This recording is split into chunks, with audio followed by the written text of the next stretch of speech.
If you can fit into that suit, Miranda Carmichael raised her champagne glass, the tip of her finger pointing straight at the Giorgio Armani suit displayed at the center of the ballroom.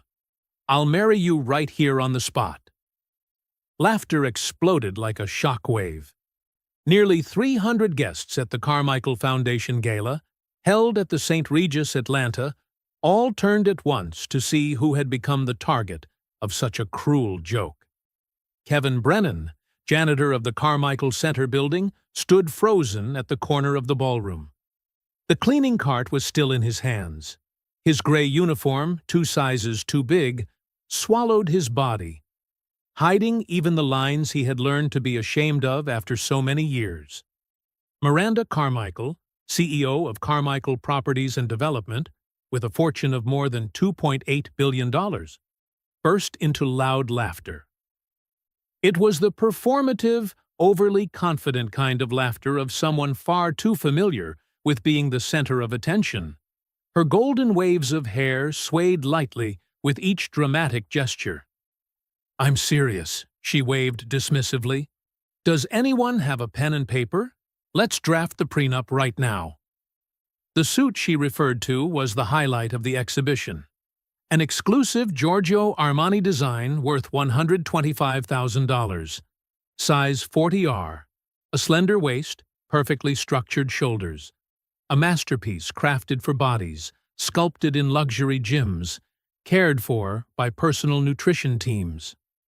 Kevin felt a rush of heat crawl up his neck, flushing his entire face. His eyes stung, and he blinked quickly to hold back the tears. Not here. Not in front of hundreds of people. 6 years working at high-end events had taught him a bitter truth. Rich people are exceptionally good at turning humiliation into entertainment. "Come on, handsome," a woman in a shimmering gold dress called out flirtatiously. "Say yes. It's not every day you get a single billionaire offering herself." Laughter erupted again. Phone flashes flickered, capturing every moment for Instagram stories. Kevin lowered his head, his hands gripping the cart handle so tightly his knuckles turned white. He began to walk. Each step was a battle against the urge to run. Each laugh behind him felt like a blade twisting into his pride. "Hey, wait!" Miranda shouted after him, still full of mockery. "Don't run away! The offer stands. 30 days. If in 30 days you can fit into that suit, I'll keep my word." The crowd roared together, not as witnesses to a man's humiliation, but as spectators enjoying a spectacle. Kevin didn't look back. He pushed the cart through the service door, and the moment the door shut behind him, blocking out all the laughter, he leaned against the cold wall and let the last of the tears fall. But in that silent hallway, among stacks of clean towels and the smell of disinfectant, something shifted. Not a breaking, a transformation. The shame simmered, then boiled, and finally turned into something else. Anger, resolve, a vow. Those guests had no idea that Kevin Brennan was not just a nameless, invisible janitor in their eyes. 6 years ago, he had been a software engineer at a promising Atlanta startup, making a 6-figure salary with a bright future ahead. Until his wife, Hannah, died of stage 4 ovarian cancer at age 32. Kevin had to choose: career or family. Lucas and Chloe needed a present father, not one swallowed by 12-hour workdays. He gave up his programming career, took a janitorial job with flexible hours, and endured 6 years of disrespect like tonight, all to care for his kids and pay off the remaining medical debts. But tonight, everything changed. Kevin wiped his tears, inhaled deeply, and lifted his head. In silence, he made a promise. In 30 days, he would return. Not to marry her, not to seek anyone's approval, but to prove that no one had the right to define him by his appearance or his social rank. What Miranda Carmichael didn't realize was that her careless joke had just triggered a chain of events that would not only shatter her polished reputation, but expose the secrets she had long buried beneath wealth and influence, because Kevin would not return alone. And when he came back, it wouldn't just be his body that had transformed. If you want to know how an invisible janitor became the explosive force that tore apart the life of an arrogant billionaire, hit subscribe. Because what comes next will prove that underestimating someone who has nothing left to lose is the most expensive mistake you can make. Kevin couldn't sleep that night. And strangely, not because of the humiliation. Sitting in the small kitchen of his East Atlanta Village apartment at 2 a.m., he realized that very clearly. He opened his old laptop, the one ignored for 6 years, except for helping his kids with homework, and typed 3 words into the search bar: Miranda Carmichael scandal. A flood of results appeared: glossy articles about her real estate empire, photos of her on yachts, lavish charity galas. But beneath that polished surface, Kevin found something else. A small, obscure forum for former employees, quietly filed workplace complaints, rumors of confidential settlements. Interesting, he murmured, whispering as he systematically saved each link. But before digging deeper, Kevin had to face something harder than anything else: himself. He walked into the bathroom, turned on the light, and forced himself to look in the mirror. Really look. For the first time in years, the man staring back weighed 138 kilograms. A large belly stretched against an old t-shirt. A round face with a double chin. Tired eyes of someone who had given up on himself long ago. Kevin remembered the moment he stopped caring. 3 weeks after Hannah died, Lucas and Chloe crying all night. He tried to cook dinner and burned everything. He ended up ordering pizza. Then pizza became routine. Then fast food became a solution. Eating became a way to numb the pain. Hannah, he whispered to the reflection. Are you disappointed in me? He remembered his wife's radiant smile, the one she gave him 3 days before she passed away in the hospital. Kevin, promise me one thing. Don't let grief swallow you whole. The kids need a father who's strong, and you need to live. Really live, not just survive. He had broken that promise. There was a family photo in the bathroom, taken at Stone Mountain Park 5 years ago. Hannah was thin but smiling. Lucas and Chloe were bright and carefree. And Kevin, strong and full of life, before the pain consumed him. 30 days, he whispered to the photo. I'll become the man you wanted me to be. But there was one problem. Lucas and Chloe. Kevin stepped quietly into his kids' room. Lucas slept on the top bunk, Chloe on the bottom, clutching the teddy bear their mother had given her. Lucas still wore headphones, knocked out mid-playlist. Kevin sat between the 2 beds. He looked at his kids, and a wave of guilt slammed into him. For 6 years he had been there, but had he truly been present? He drove them to school, cooked dinner, poorly, helped with homework. But had he truly seen them? Lucas, now 16, had withdrawn, quiet, reserved, locking himself in his room for hours. Chloe, 13, tried to be the perfect daughter, always smiling, always saying, I'm fine, Dad, but her eyes never smiled. Kevin realized painfully that he hadn't just neglected himself. He had neglected them, too. I'm sorry, he whispered. I'll do better. I promise. The next morning, at 5 a.m., Kevin stood outside Iron South Fitness in Old Fourth Ward. Not a fancy gym, rusty weights, cracked mirrors, no air conditioning, but it cost only $25 a month. And the owner, Patricia Trish Donovan, a former boxing coach, had eyes that didn't judge. "First time?" Trish asked, observing Kevin hesitating at the door. She was around 55, black, muscular, with short gray hair full of character. "I have 30 days to fit a size 40R suit." Trish raised an eyebrow.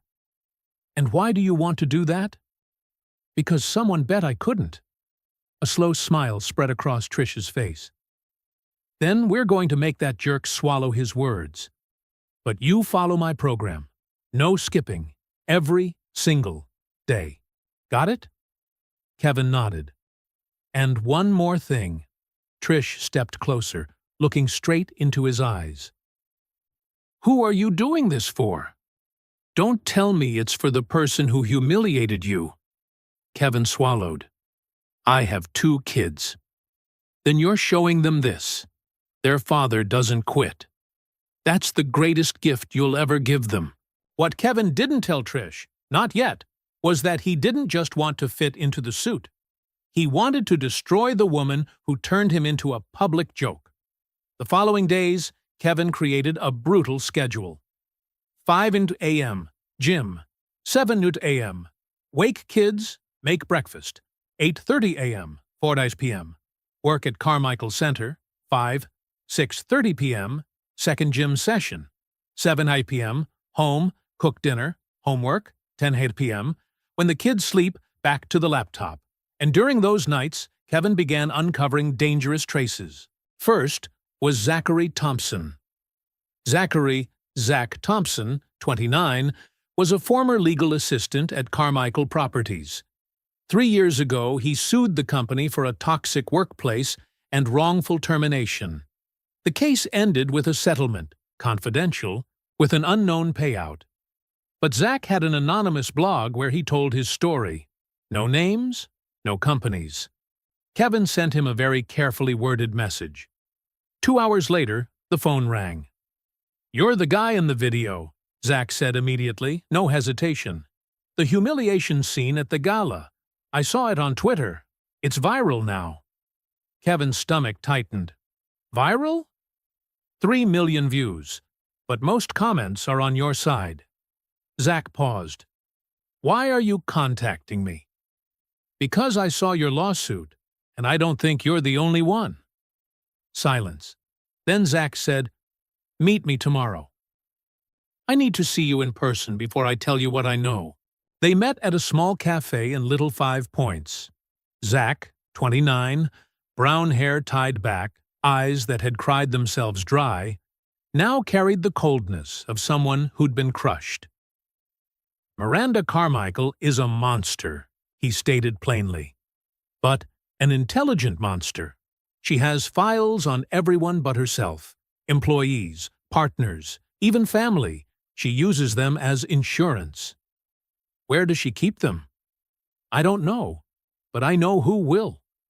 Zach slid a piece of paper across the table. "Mitchell Graham, her CFO for 10 years, fired last month for breach of trust, but really because he saw something he wasn't supposed to." Kevin took the paper, and inside him rose something he hadn't felt in a long time: hope. Will he talk? If you really plan on taking down this monster? Zach stared straight into Kevin's eyes. He will help. Meanwhile, Miranda continued life as if nothing had happened, but her advisors began noticing something unusual. She checked social media constantly, searching for the humiliation video, reading comments. "This woman is disgraceful. How much money does she have to act like that? Does anyone know the janitor's name? I want to donate to him." For the first time in years, Miranda Carmichael felt something money couldn't buy: public shame. She immediately called her PR team. "Take that video off the internet." "Ma'am, we tried. But the more we remove it, the more people repost. There's now an online petition with over 75,000 signatures demanding you apologize." Miranda slammed her phone on the table. That insignificant man was ruining her image. Kevin understood that information, discoveries, plans, all of it was only the first step. If he wanted to stand before Miranda, reclaim respect, and protect the people she had destroyed, he needed more. He needed to become a man he himself could respect. And that journey began with the simplest, yet hardest thing: changing himself. From the next morning, Kevin began the 30 days he would later call the 30 most painful days, but also the 30 most important days of his life. In the first days, Kevin could barely stand up. His whole body ached, as if he'd been run over by a truck. Trish knocked on the locker room door. "Brennan! You dead in there?" "Almost." Kevin groaned. "Good. Pain means the body is changing. Get out here and do 100 burpees. I can't do one. Then half burpees, then quarter burpees. But the final number is still 100. It took 45 minutes. Kevin collapsed 3 times, but he finished. Lying flat on the floor, sweat pouring off him, body shaking, Kevin panted. Trish sat down beside him. "Want to know why I opened this gym?" she asked. Kevin nodded, too exhausted to speak. "My ex-husband beat me. 12 years. I was helpless, ashamed, weak. One day my 8-year-old daughter asked, 'Mom, why do you let Dad do that?' Trish paused, her eyes far away. That day, I turned to boxing. Not to hit back, but to find myself again. Every punch into the heavy bag was a piece of self-respect I took back. 6 months later, I was strong enough to leave. Not just in body, in spirit." She looked Kevin straight in the eyes. "This isn't about the suit, Kevin. It's about you taking your life back." Tears welled. Not from pain, but because someone finally understood. But the first week wasn't just physically hard. It was harder at home. Lucas caught Kevin shuffling up at 5 in the morning on his way to the bathroom. "Where are you going, Dad?" Kevin hesitated, then chose the truth. "I'm trying to change, son." "Why now?" "Because I realized I'd let myself go. And when I gave up on myself, I gave up on you too." The 16-year-old was quiet for a moment. "You didn't give up on us?" "Yes, I did. I was there, but I wasn't really present." "I'm sorry," Lucas looked down. "I gave up on some things too." "Like what?" "I quit the basketball team. I didn't tell you because I was afraid you already had too much to handle." Kevin's heart cracked. "Why did you quit?" "Because you never came to my games. I didn't want to make you come." "You were always tired." Kevin hugged his son in the dark hallway, both of them crying. "I'll do better," he whispered. "I promise. If you want to go back to the team, I'll be at every game. Every single one." Chloe was a different story. The 13-year-old saw Kevin eating salad instead of pizza. "Are you sick, Dad?" Her eyes were wide, worried. "No, sweetheart. I'm just eating healthier, like Mom. Before Mom." Her voice caught. Kevin knelt down, taking her small hand. "Chloe, look at me. I'm not sick. I'm getting healthier. Big difference. Promise?" "I promise. And you know what? I'm doing this for you and Lucas too. You both need a dad who's strong, a dad who'll be here a long time." Chloe pressed her face into his chest, sobbing. "I don't want to lose you like we lost Mom." "You won't lose me. I'm here. And this time, I'll be here in a better way." On day 10, something important happened. Kevin had lost 6 kilograms. His clothes hugged him a little more. But more importantly, he felt different. Trish noticed at once. "You're walking differently. Head higher. I feel like I can breathe deeper." "Because you're carrying less weight. Not just body weight." The second week was also when the investigation entered a serious phase. Kevin met Mitchell Graham at a bar in Grant Park.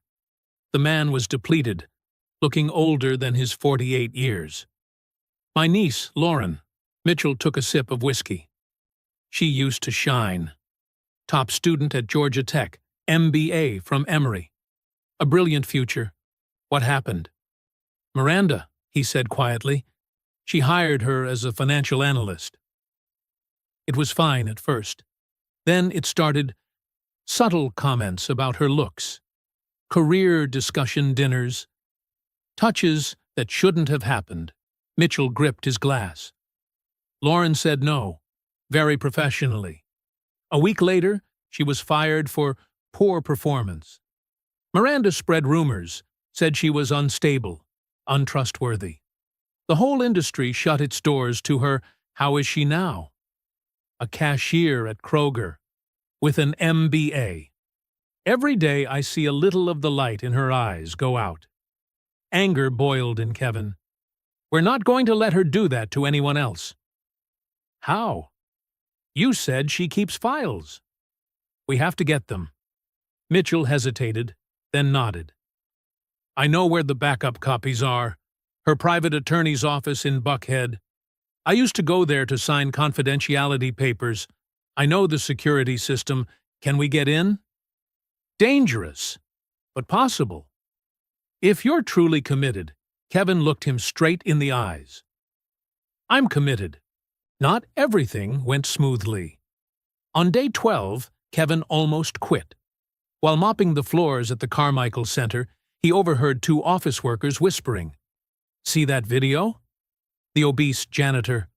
God, yes. Miranda was cruel, but look at him. That suit on him? Please, 30 days? Maybe 30 years. They burst out laughing and walked off. Kevin froze. The mop shook in his hands. Every doubting voice in his head came roaring back. They're right. I'm just fooling myself. I can't do this. He parked the cart, went into the restroom, locked a stall. Sitting on the toilet lid, he opened his phone and scrolled through photos. Hannah, Lucas, and Chloe. Then a selfie from that morning. The difference was there. Slimmer face, brighter eyes. He opened the humiliation video. It hurt, but he'd saved it. On the screen was himself. Head bowed, shoulders collapsed, hands trembling. A man who had accepted he didn't deserve respect. Never again, he whispered. I am not that man anymore. He washed his face and went back to work. But this time, with a different resolve. That night, he trained so hard Trish had to stop him. Kevin, enough. You'll get injured. I need to do more. No, you need to rest. The body gets stronger during recovery. He listened. Before leaving, he asked the thing that haunted him. Do you think I can do it? Really? Trish met his eyes. I think you already have. The suit is just a symbol. You're nothing like the man you were 12 days ago. That's the win. Day 18 was the worst. He stepped on the scale. The number didn't budge. 118 kilograms. Same as 3 days ago. Plateau, Trish explained. Your body's adjusting. It'll pass. But Kevin saw only the number, and the number said he'd failed. During his shift, he moved like a machine. Until he walked past a high-end tailor in the building. The mannequins wore a suit, very much like the Armani. Size 40R. Kevin stood staring for 10 minutes. A sales associate stepped out. Sorry, we're closing soon. Can I help you? I'm just looking. The person's eyes skimmed over Kevin. We do have larger sizes in the back, if you're interested. Polite tone, but it stung like salt on a wound. Kevin said nothing. He turned away, but his resolve doubled. That night, there was an important family talk. Lucas and Chloe were up unusually late. When Kevin got home, both sat at the kitchen table. We want to talk, Lucas said, serious. Kevin's stomach tightened. What is it? Chloe's voice shook. We don't want you to do this anymore. Do what? Lose weight. Train. I'm scared you'll get sick, like Mom. Kevin sat down. The fear in their eyes stabbed at his heart. Listen to me. I'm not getting sick. I'm getting healthier. But I understand your fear. Why do you have to change? Lucas asked. You're still you. Kevin was quiet for a moment, choosing his words. Do you remember how Mom used to say, live a life without regrets? After she died, I didn't live. I just existed. I turned down promotions, turned down going out, turned down joy. I was afraid that if I was happy, it meant betraying Mom. Tears streamed down both their faces. But I realized, not living is the betrayal. Betraying Mom, who wanted me happy. Betraying you, who need a father truly present. And betraying myself. Kevin took their hands. I'm doing this because I want to live long enough to see you graduate, get married, have kids. I want to run with you, not just sit and watch. I want to be the father you deserve. Chloe shot up and wrapped her arms around him. Lucas hesitated a beat, then hugged him too. If you're doing it, Chloe whispered, we want to do it with you. Do what? Eat healthier. Move more. Together. Like a family.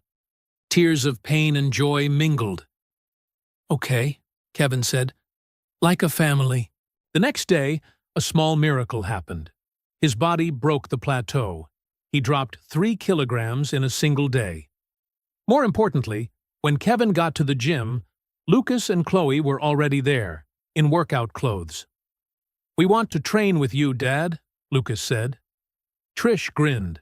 Welcome to Iron South Fitness, the Brennan Warriors. Their first family workout began. Sweat, laughter, even some stifled tears. But they did it together. When Lucas finished his first 10 push-ups, he looked up at his father, eyes blazing. See? I did it! I see. I'm so proud. For the first time in 6 years, Kevin felt it clearly. This was a whole family. On day 25, Kevin tried on a suit for the first time. Not the original Armani, he couldn't get that, but a size 40R from a thrift store. In the fitting room were Trish, Mitchell, Zach, and Lauren. Kevin slid into the trousers, hands trembling. They fit. Snug, but fit. The vest? He could button it, tight, but buttoned. The jacket? He slid his arms in. The shoulders were a bit tight, but it fit. He stepped out. Silence. Then Lauren clapped. Mitchell clapped. Zach clapped. The whole gym erupted. Trish hugged Kevin, the proud embrace of a coach. You did it, warrior. Kevin looked at himself in the mirror. He had lost 20 kilograms. Slimmer face, brighter eyes. Most important, he stood tall, shoulders open, gaze steady. He was no longer the man who had bowed his head to humiliation 25 days earlier. But now came the hard part. Now they needed proof. Mitchell spent 2 weeks planning the break-in at the attorney's office. They knew the lawyer would be out of town for the weekend. We have 2 hours, Mitchell explained to the team, Kevin, Zach, and Lauren. Cameras loop every 90 minutes. In, copy files, out. Leave no trace. This is illegal, Zach reminded them. Exactly. And what Miranda's done is illegal too.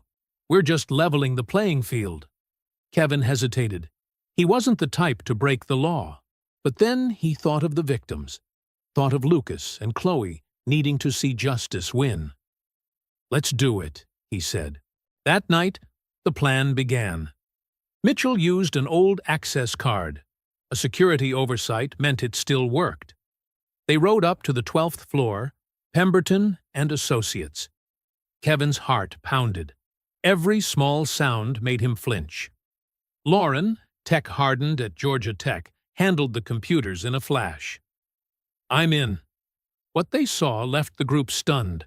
Files on dozens of employees, personal information, finances, even medical data, and more. Emails bribing building inspectors, blatantly flirty messages to married employees, suspicious transfers, tax evasion evidence. God, Zach whispered, this is an entire operation. Copy everything, Mitchell ordered. They worked for 45 minutes, dumping massive data onto USB drives. As they were about to leave, Lauren spotted a file. Lauren Graham, Termination Dossier. She opened it. Inside was a bundle of lies, embezzlement, mental instability, inappropriate relationships with clients. She dismantled me systematically, Lauren's voice shook. Kevin placed a hand on her shoulder. Not anymore. Now we have the truth. They left without a trace. But Kevin understood. The real battle had only just begun. After the successful break-in, Kevin and the team returned and gathered in the small apartment in East Atlanta Village. Lucas and Chloe were fast asleep, completely unaware that a mini-revolution was being drafted right in their living room. Mitchell spread the USB drives out on the table like laying down a winning hand of cards. We have enough evidence to put her in prison for 20 years. But we can't just take it to the police, Zach said, voice calm but razor-edged. The way we obtained it may not be admissible. Lauren frowned. So what do we do? Kevin had thought about this for many nights. Not the police first. We go to the public. Everyone looked at him. The next Carmichael Foundation Gala is in 5 days, Kevin said. The charity auction. The suit will be displayed. Miranda will definitely be there. She loves a crowd. He looked at each face in the room. We're going there, and we'll expose her in front of 400 guests, the press, the cameras. Once the truth is brought to light, the police will be forced to investigate, no matter how we got the data. That's dangerous, Mitchell reminded him. Miranda has influence. She could sue us for defamation, invasion, anything. Only if we lie, Kevin replied. But this isn't a lie. We have the truth. Lauren leaned back in her chair, thinking, if we do this, our lives will change forever. She'll see us as enemies. Kevin smiled slightly, a smile with no fear left in it. My life changed the night she humiliated me. The difference is, this time, I choose how it changes. Silence stretched taut as a bowstring. Then Zach nodded. Lauren nodded. Mitchell nodded. All right, Mitchell said firmly, but we do it right. We need a good lawyer. We need a media strategy. And, he drew a deep breath, we need a lot more victims to come forward. I know who, Zach said immediately. Sarah Kim, labor attorney. She represented me. She hates Miranda with a kind of sacred fervor. Kevin nodded. Contact her. Sarah Kim, 45, Korean-American, black bob, horn-rimmed glasses, listened to the whole story in her small office in Decatur. When they finished, she folded her arms and looked at the group. Do you understand who you're asking me to go up against? Miranda Carmichael has the best legal team in the state. But she doesn't have this. Kevin slid the USB toward her. Sarah plugged it into her laptop. 30 minutes passed in the clicks of a mouse and increasingly heavy breathing. Her face shifted from indifferent, surprised, shocked, outraged. Good Lord, she whispered. I knew she was bad. But this is systemic. This is a weapon. She controls people through their vulnerabilities. Will you help? Lauren asked. Sarah looked up, eyes sharp as steel. Not just help. I'll represent you pro bono. I've waited 3 years for this exact moment. Over the next 3 days, Sarah built the legal strategy. Kevin returned to the crucial task, finding more victims. Zach and Lauren reached out to former employees through the forum.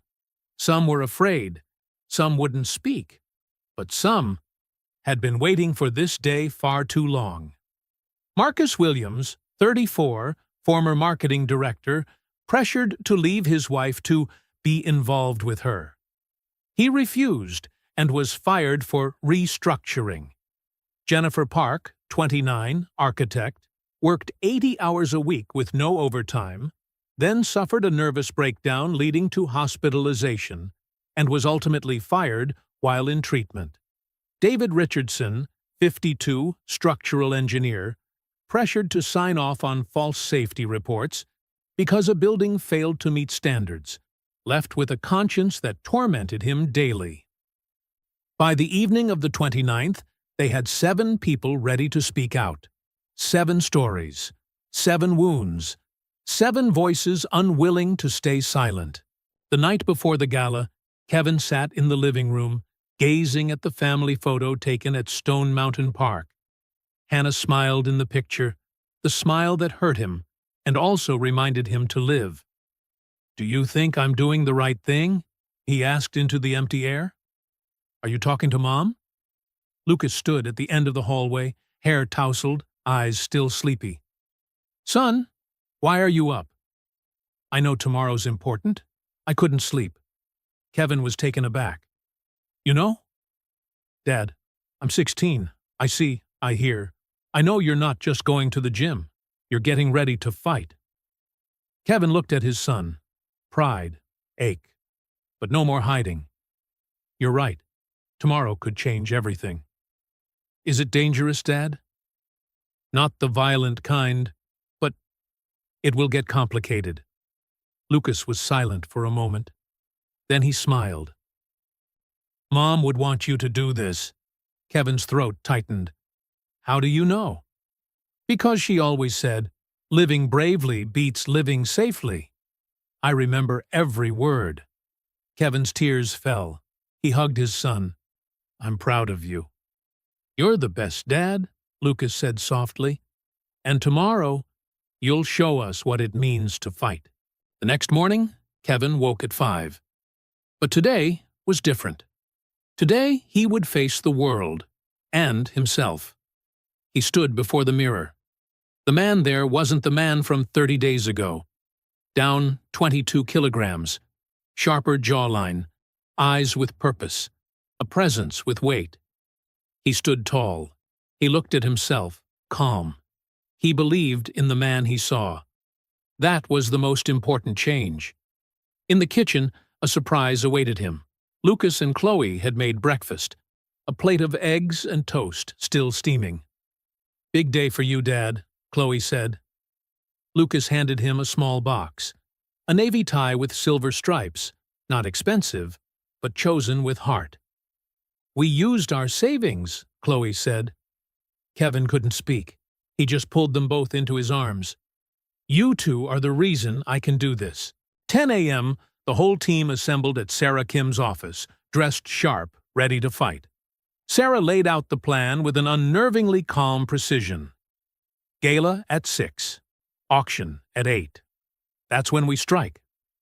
"Kevin, you'll enter with a ticket purchased under a shell company's name. Miranda won't clock you until it's too late." "What about us?" Zach asked. "You go in separately. When Kevin gives the signal, move in.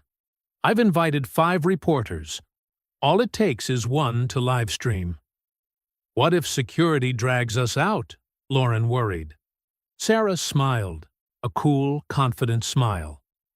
"They won't be able to, because when Kevin starts speaking, I'll broadcast the video live across every social platform. Once it's up, no one can stop it." Mitchell nodded. "Smart. Once the story spreads, Miranda loses control." "Exactly," Sarah confirmed. "But consequences will follow. She'll threaten, sue, smear." Kevin looked at each person. "We're ready." Everyone nodded. Not a single one backed out. The entrance to the St. Regis Atlanta ballroom glittered with a red carpet and the flashes of photographers. Limousines arrived one after another, releasing guests dressed in extravagant attire. When Kevin stepped out of a simple Uber, he wore the black suit he'd bought. Not the Armani, but perfectly tailored to his new body. The tie Lucas and Chloe had given him completed the outfit. A photographer snapped him by accident, then paused, looking closer. "Hey, aren't you the guy from the video?" Kevin smiled but didn't answer, and walked inside. Inside the ballroom, 400 high society Atlanta guests mingled with champagne and hushed words. Miranda Carmichael, in a blazing gold evening gown, was the center of attention as usual. Kevin stood at the edge of the room, observing. He could see Zach in the north corner, pretending to check his phone, Lauren at the bar, Mitchell near the exit. Sarah stood close to the podium with her phone camera ready. Kevin's heart pounded. Every nerve in his body screamed to turn around, to run, to hide. But he thought of Hannah, of Lucas and Chloe, of Trish and all the people who had believed in him. He thought of everyone Miranda had hurt, and would keep hurting if no one stopped her. Then he saw it. The Armani suit, displayed on a mannequin at the center of the room, just like 30 days earlier. But this time, it didn't represent humiliation. It represented the beginning of Miranda's end. At 8 p.m., the Master of Ceremonies took the stage. Ladies and gentlemen, it is now time for our charity auction. The first item tonight is a very special piece, an exclusive Giorgio Armani suit, valued at $125,000. All proceeds go to the Carmichael Foundation. The spotlight hit the suit. The crowd applauded. We'll start the bidding at $50,000. Who will begin? A man in the back raised his paddle. 50,000. 60,000 from the lady to the right. 75,000. Kevin waited. His heart thudded like a drum. 85,000 from the gentleman in the back. 90,000. The MC scanned the room. Anyone else? 90,000 going once. Kevin raised his hand. I want to say something. The room fell silent. The MC faltered. I'm sorry, sir. This isn't the time for... My name is Kevin Brennan, Kevin said, louder and clearer than he'd ever imagined he could. 30 days ago, at this very event, I was publicly humiliated by Miranda Carmichael. A wave of whispers erupted. Phones rose to record. Miranda, standing near the podium, went pale. She challenged me to fit into that suit in 30 days. If I did, she said she'd marry me. The crowd laughed. The video spread. 3 million people watched me made a joke of. Kevin stepped toward the center of the room. Security moved in, but Sarah stepped forward to block them. I'm his attorney. He has the right to speak. I didn't come here for the suit, Kevin continued. I came for justice. In the last 30 days, I didn't just transform my body. I investigated Miranda Carmichael, and what I found is criminal. This is absurd, Miranda screamed, her voice shaking. Security! Get this man out! I have evidence, Kevin said, louder. Sarah handed him a tablet. Kevin held it up, and the large screen behind the podium suddenly lit. Emails appeared, text messages, bank transfers, all blown up big enough for the entire room to see. Miranda Carmichael has systematically harassed, manipulated, and destroyed dozens of employees. She keeps dossiers on them as blackmail insurance. She bribed building inspectors. She evaded taxes. And she silenced victims with non-disclosure agreements and threats. The crowd exploded. Reporters swarmed. Flashes fired like fireworks.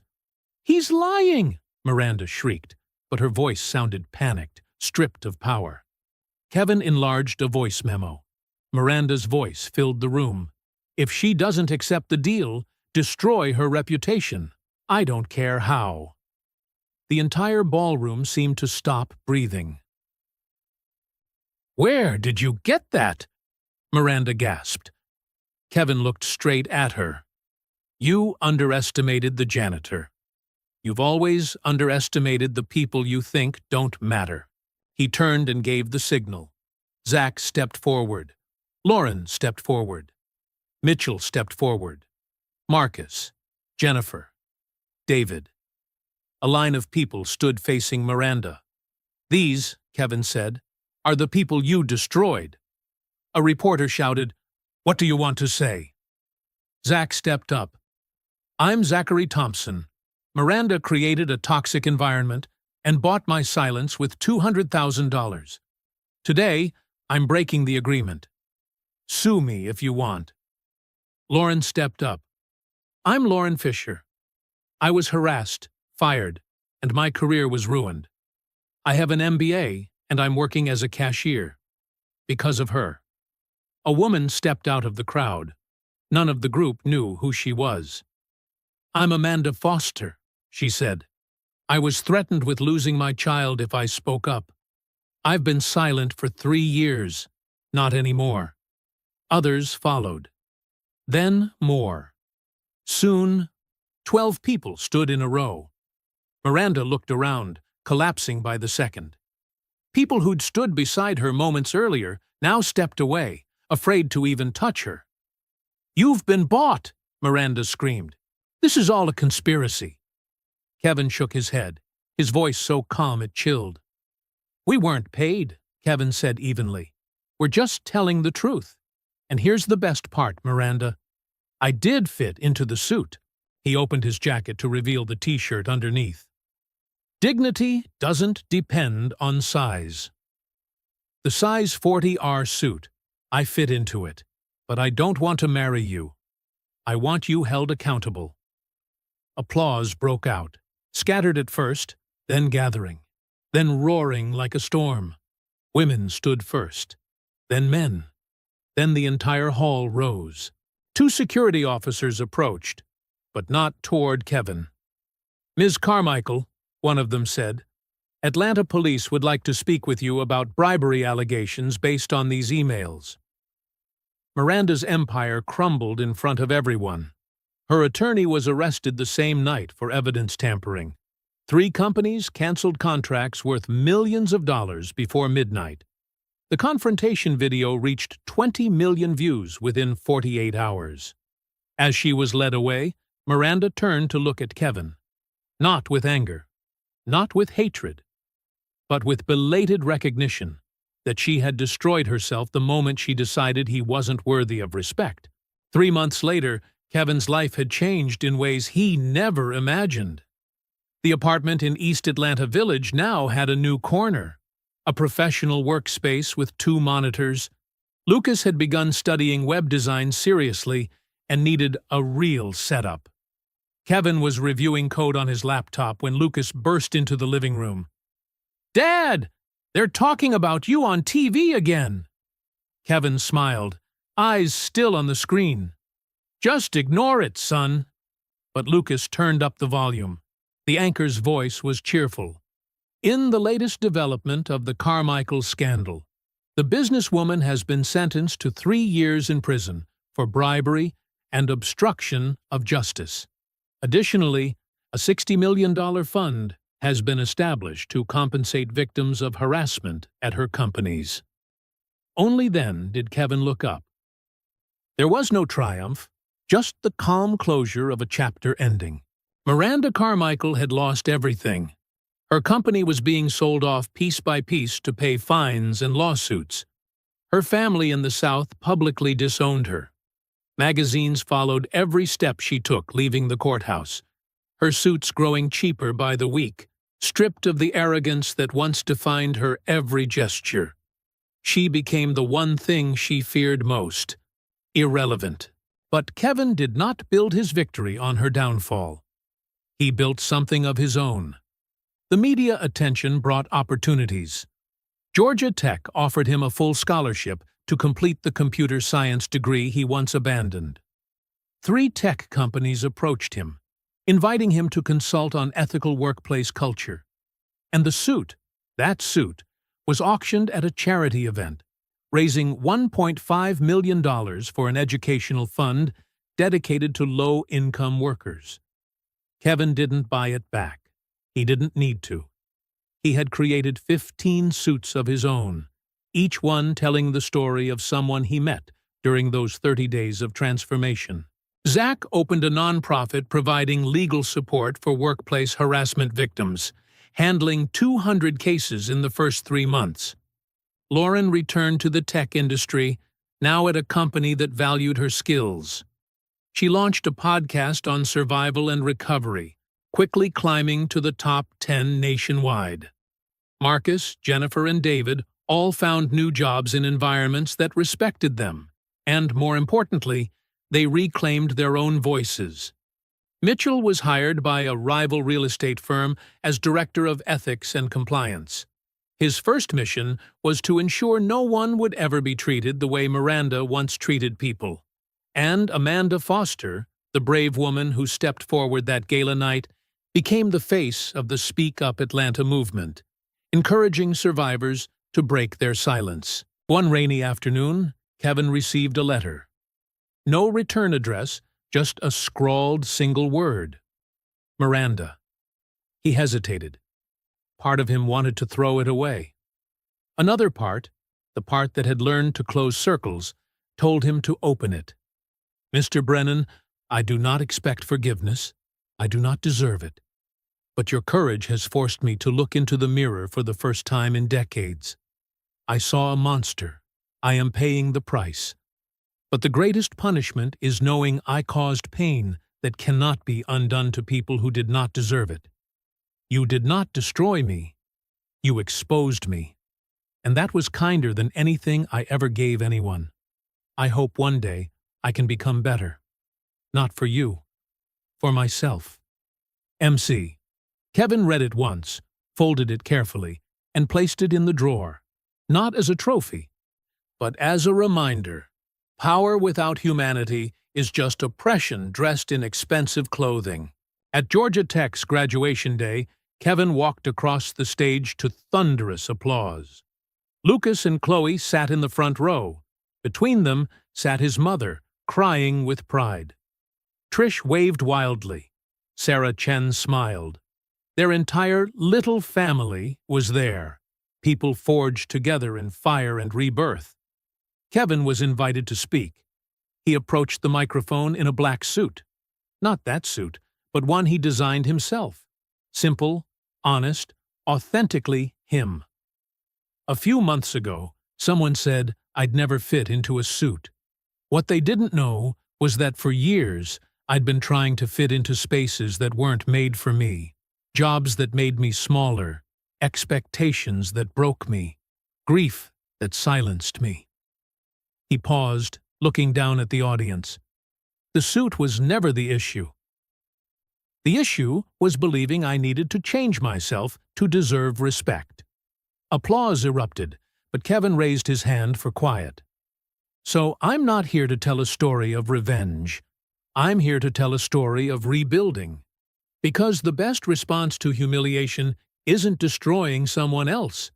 It's building something so real and so strong that their opinion becomes nothing but distant noise. After the ceremony, outside the hall, a 19-year-old girl approached shyly. "Excuse me, I watched your video when I was 17. My stepdad called me fat, said I'd never amount to anything, but seeing you changed me. Now I'm the first person in my family to go to college." Kevin hugged her. Warm tears soaked into his shoulder. In that moment, he understood completely. The real victory wasn't fitting into a suit or bringing down a millionaire, but becoming living proof that no one gets to define your worth unless you let them. A year after the fateful gala night, Kevin stood on the rooftop of his new office in Midtown Atlanta. Brennan Solutions, his consulting firm, had grown from just him to a team of 15. But this wasn't an ordinary tech company. Kevin built it with one purpose: to help businesses create healthy, ethical work environments. Everyone he hired had once suffered workplace injustice. Each carried a story. Lucas, now 17, was working as a web development intern. He designed the entire company website, a narrative told through technology, echoing the journey of rising above adversity. Chloe, 14, managed the company's Instagram. She shared real stories of workers, resilience, and courage. Some of her posts reached millions of views. Trish had opened 2 more gyms in Atlanta, each focused on recovery, not just of the body, but of the spirit. One of her most frequent clients? Miranda Carmichael. After leaving prison, Miranda began a long and difficult journey of redemption. She volunteered at Zach's nonprofit, sharing her story to warn victims about signs of abuse and how to escape them. It wasn't complete forgiveness. Some wounds never fully heal, but at least it was a beginning. Kevin met Miranda once, 6 months after the trial, at a neutral cafe. Miranda looked nothing like the arrogant woman from before. Older, softer, smaller. "I don't expect forgiveness," she said quietly, unable to meet his eyes. "Good," Kevin replied, "because I'm not ready. But I am ready to acknowledge that people can change if they truly want to do the work." "I'm trying," Miranda whispered. "One day at a time." "Then keep going. Not for me. For the people you'll meet next." One autumn evening, Kevin hosted a gathering at the office. An event for those who had walked the journey with him. The victims, the friends, the allies. More than 50 people showed up. Zach, Lauren, Mitchell, Marcus, Jennifer, David, Amanda, and dozens of others. Each had rebuilt their life in their own way from the ruins of the Carmichael Empire. Sarah Kim stepped forward, her voice strong yet warm. "A year ago, we were scattered individuals, each carrying a wound of our own. Today, we are a community, and we have proven that when those who are underestimated stand together, they cannot be stopped." Applause erupted. There were tears, but not tears of sadness, tears of closure and beginnings. Kevin stepped up next. "I want to thank all of you, not just for helping me expose Miranda, but for teaching me that true strength isn't measured by victory. It's measured by standing up and moving forward." He looked around at each face, now a small family. "We didn't begin this journey seeking fame. We did it because we were tired of being silenced. And in rising up, we found something far more valuable than recognition. We found our own voices." When the event ended and everyone left, Kevin stood alone on the rooftop, looking out at the Atlanta skyline glowing brighter as the city lights rose. A year ago, he had been a man sinking, overweight, exhausted, living inside a shell, just trying to survive. Now he was different, a business owner, a present father, a friend, a mentor, a small symbol for thousands who sent messages saying, "Your story changed me." But the greatest victory wasn't on a stage or in the headlines. It was 3 weeks earlier when Lucas told him, "Dad, I want to go running with you." And they did. Together. Side by side. It was Chloe no longer asking, "Dad, are you okay?" but saying, "Dad, you look happy." It was Kevin being able to look in the mirror each morning and recognize himself, a man he respected. On the drive home, he passed Iron South Fitness. Trish was closing up and waving through the glass. He honked back in greeting. He drove on, passing the St. Regis Hotel, the place where it all began. He looked at the building for a long moment, then smiled. Some places exist to teach you who you don't want to be. And once you learn that, you don't need to return. When he got home, Lucas and Chloe were still awake, even though it was late. "We have something for you," Lucas said, handing him a small, carefully wrapped box. Kevin opened it. Inside was a picture frame, a new family photo taken the week before. The 3 of them standing on the rooftop of Brennan Solutions, holding hands, smiling.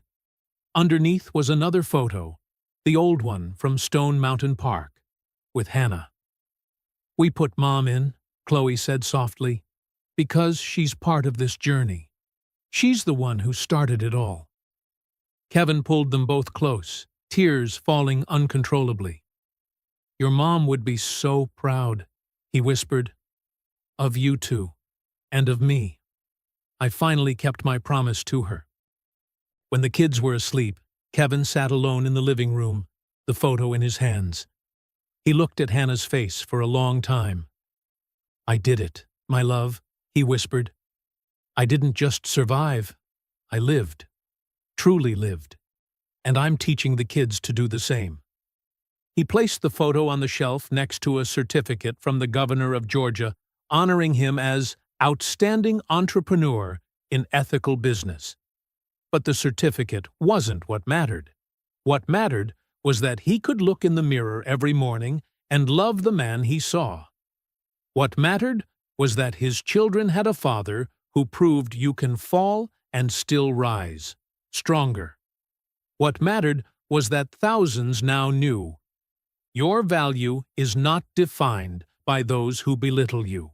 If this story touched you, if you've ever been judged by your appearance, silenced by your position, or belittled by people who should have respected you, then subscribe to the channel. Because the greatest revolution isn't proving you can fit into someone else's mold. It's building a space where everyone fits, where dignity isn't something you beg for, but something you protect. Leave a like if you believe dignity isn't something someone else gives you. It's something you create for yourself. And remember, when someone tries to make you feel small, it says nothing about you, and everything about their insecurity. You don't need to fit their standard. You need to define your own. 30 days can change your body, but the decision to rise will change your entire life. And that life is worth fighting for.